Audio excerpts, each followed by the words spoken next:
Hey everyone, I'm Señor and I'm getting ready to launch my complete Spanish course here on YouTube. It's totally free and always will be. You'll never have to sign up or pay anything to access any of my videos or materials. Thanks for watching and I hope you learned something. El español que vamos a usar. So that's one thing that a lot of people want to know is what kind of Spanish are we going to be learning. Spanish is spoken in a huge part of the world, as you can see all the countries in red and blue. And so there's lots of different dialects and accents. Well, I'm a Spanish teacher. I have my master's degree in teaching with emphasis in Spanish. So here in the U.S., we typically teach Latin American Spanish.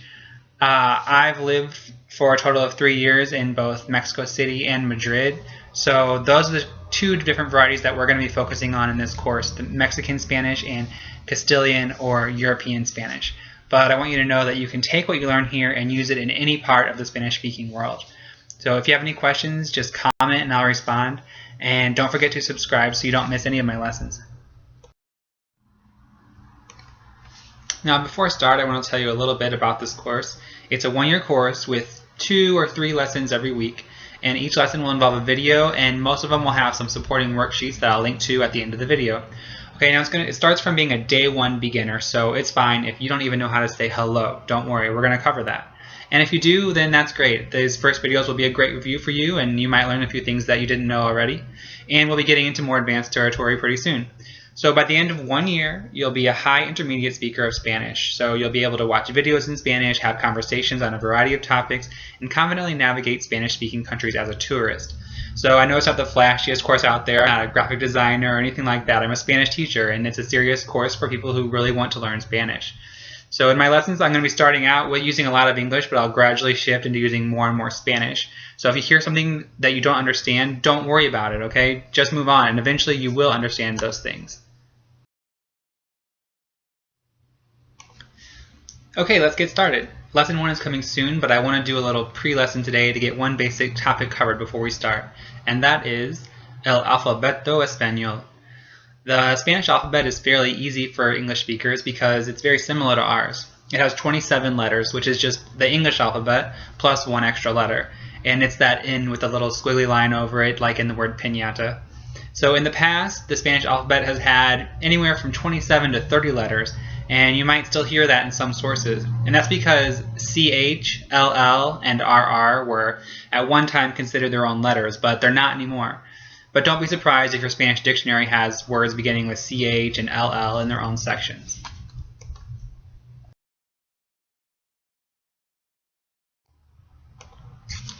Alright, first let's look at las vocales. In Spanish there are 5 vocales, and they are A, E, I, O, U, and sometimes Y. That's Y. It means Greek E. In Spanish, the vocales never change their sounds. So in English we have long vowels and short vowels, and for example I says I in igloo, and then it sounds like E at the end of macaroni. But in Spanish this is never the case.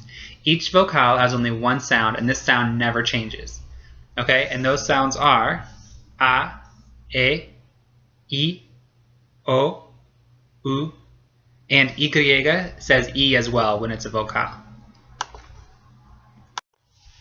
Alright, let's say them again. It's really important to get them just right, especially in Spanish.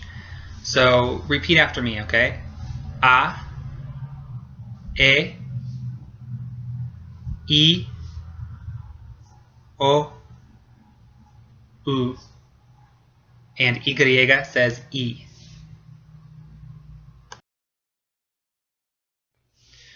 Okay, now that we know las vocales, let's look at the entire alphabet. Okay, so just repeat each letter after me, okay?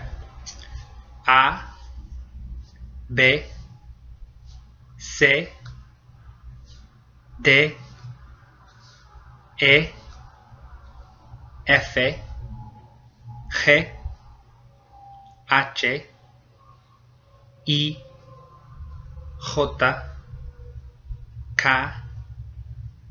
L, M, N, Ñ, O, P, Q, R, S, T, U, V, W, X, Y, Z.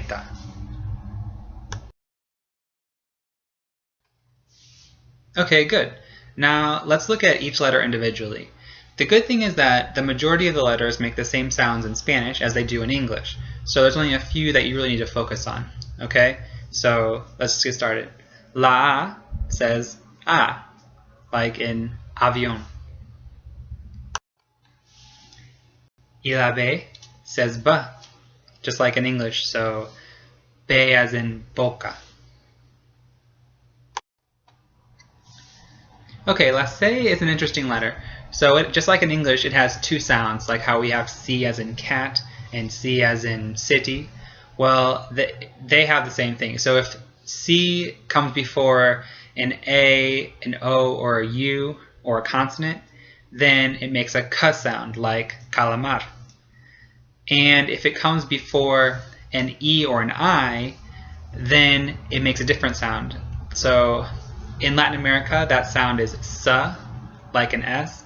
And in Spain itself, that sound is a th, like TH in English. So this word on the right would be, in Latin America, we would say cebolla. And in Spain, they would say cebolla. I'm more familiar with Mexican Spanish, so I use the S sound. I would say cebolla. But if you want to sound a little more European, then you would make a TH sound, so it would be cebolla.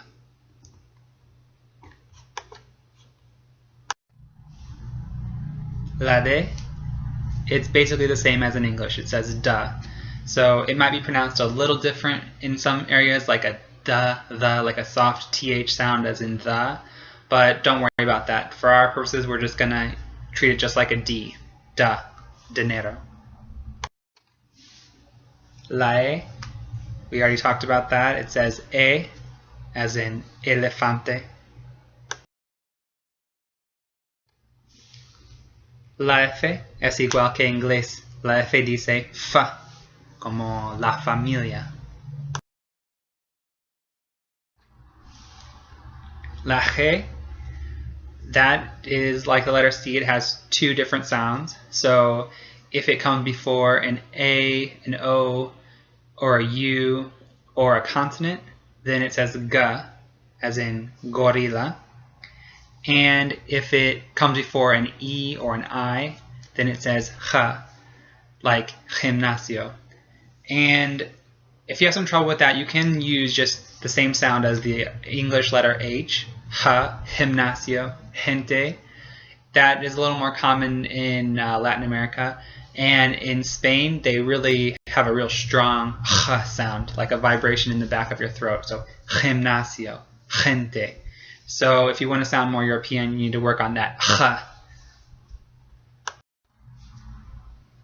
La H. In Spanish, la H is completely silent. It never says anything. So here we have a man, it's el hombre. La I es otra vocal. Dice I como la iglesia. La J sounds just like the G sound before an E or an I, so ha.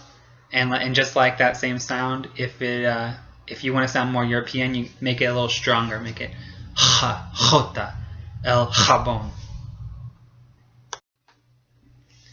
La K is a letter that you don't see that much in Spanish. It's only used in words of a foreign origin. So, for example, here, kilómetro. La L is just like English. It says la, as in el limón. And I used that example to kind of emphasize something kind of interesting about the word limón, that in Spain, limón refers to the lemon, the yellow fruit, and in Mexico, the word limón refers to the green fruit, the lime. So if you're in a Mexican restaurant and you want a lime, then you would ask for un limón. La M es igual que en inglés, dice m como la mujer.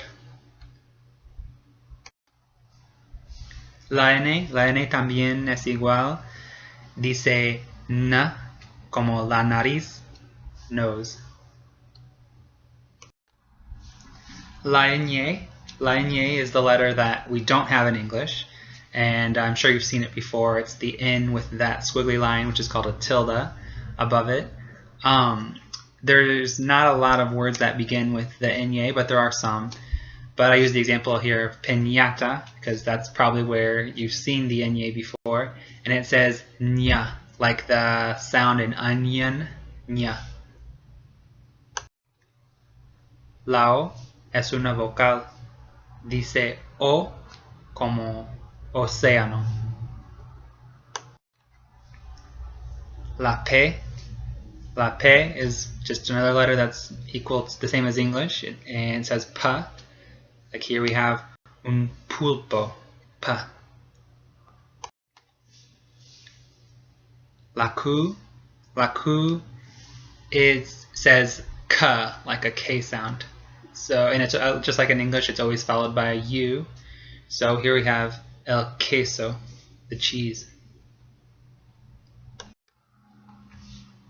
La R is the letter that's completely different in Spanish than it is in English.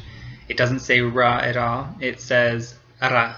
So it's kind of a tongue tap on the roof of your mouth. So, la reina.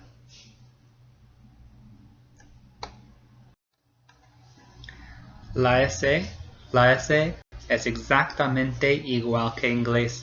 Dice sa, sandwich. La T is a letter that, for our purposes, we're going to say it's the same as it is in English. It says ta. So a native speaker would maybe have a little bit of a difference in the pronunciation, a little more in the teeth, like ta. But it doesn't really matter. We're not trying to be native speakers. We're trying to be fluent speakers. And the ta sound, just like in English, works perfectly fine. La U es otra vocal. Dice U, la universidad.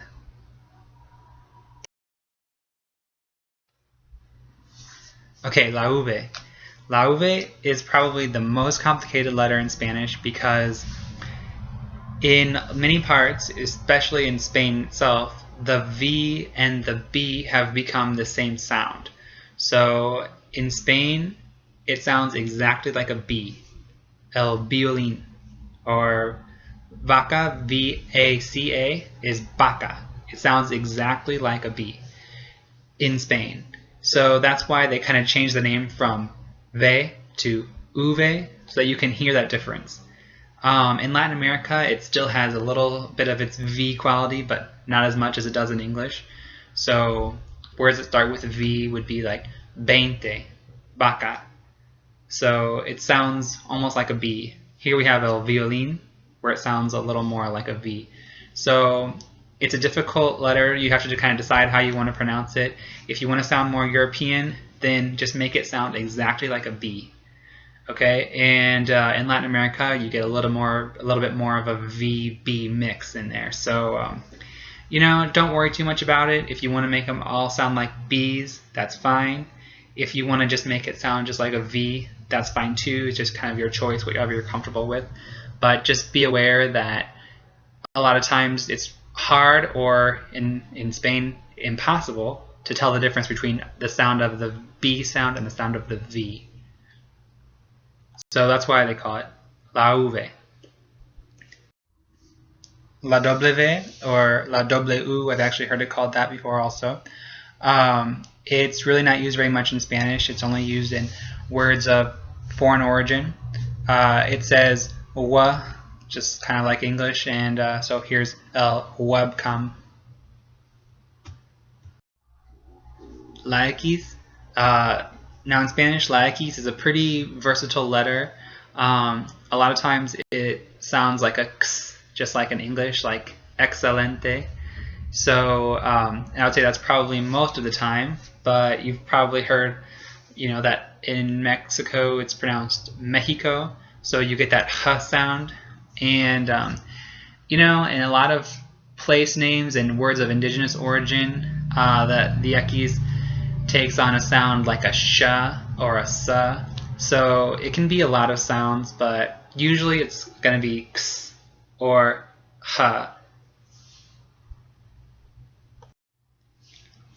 La Y, as I mentioned before, when it's a vocal, it says E, just like la I. It's usually not a vowel, it's usually a consonant. And this one is a little bit hard too.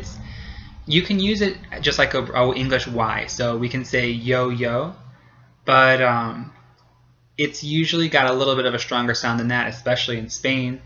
It sounds a little more almost like the J in the word joy or something, like jojo. But I wouldn't worry too much about it. If you want to practice that j sound, go for it. If you want to use it like a Y, that's fine. You'll probably lose that a little bit as you get better at Spanish, but don't worry about it for now. If you want to say jojo, that's fine. If you want to just say yo-yo, that's fine too. And the last letter is la zeta, or if you want to sound a little more European, la theta. And it makes a s sound in Latin America, so it sounds like the S in Latin America. And in most of Spain, it makes the th sound. So el zorro or el zorro. It's up to you. You can use either one. If you want to sound more European, then you'll throw in that th sound. And if you want to sound more Latin America, it sounds like an S. Sa. Okay, I just want to make a little note here at the end about the CH, the double L, and the double R. So the CH and the LL, they used to be considered letters in the Spanish language. They no longer are letters. The RR never was a letter, but sometimes you might see it included in that list. So you might see dictionaries that have all the words that begin with CH are after all the words that begin with C. So even a word that begins with CO would come before a word that starts with CH, because CH was its own letter. That's not the case anymore, but you might still see it. So I just want you to be aware of that. And the CH, just like in English, it makes the ch sound. So here we have el chocolate. The LL, it sounds just like the Y sound, so it kind of makes a ya or a ja sound. Here I have used la lluvia as my example. That means the rain. And the last one is the RR. The double R is probably the most difficult sound in Spanish for English speakers to make. It's a tongue roll. It's a R. So la guitarra. It takes some time to master that. If you can't do it right away, don't worry about it. It took me quite a while. So it's just like your R, but you just make it stretch it out a little bit longer. La guitarra.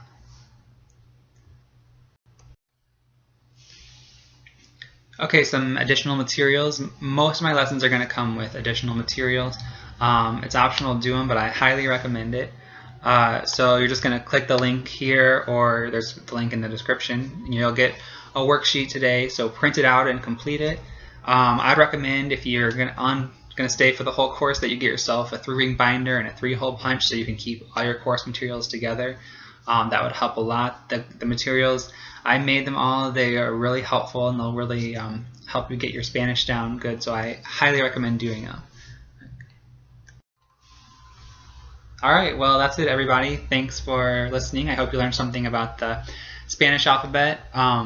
Practice those letters. Practice saying them out loud. It's really important to actually say them out loud. So try spelling things out loud. Like here we have the word gracias, which of course means thank you. So that would be Gracias. So just spell things like that until it just becomes second nature, all those letter names. Suscríbete a mi canal para no perder ninguna lección. So subscribe to my channel so you don't miss any of my lessons. And ciao, adios.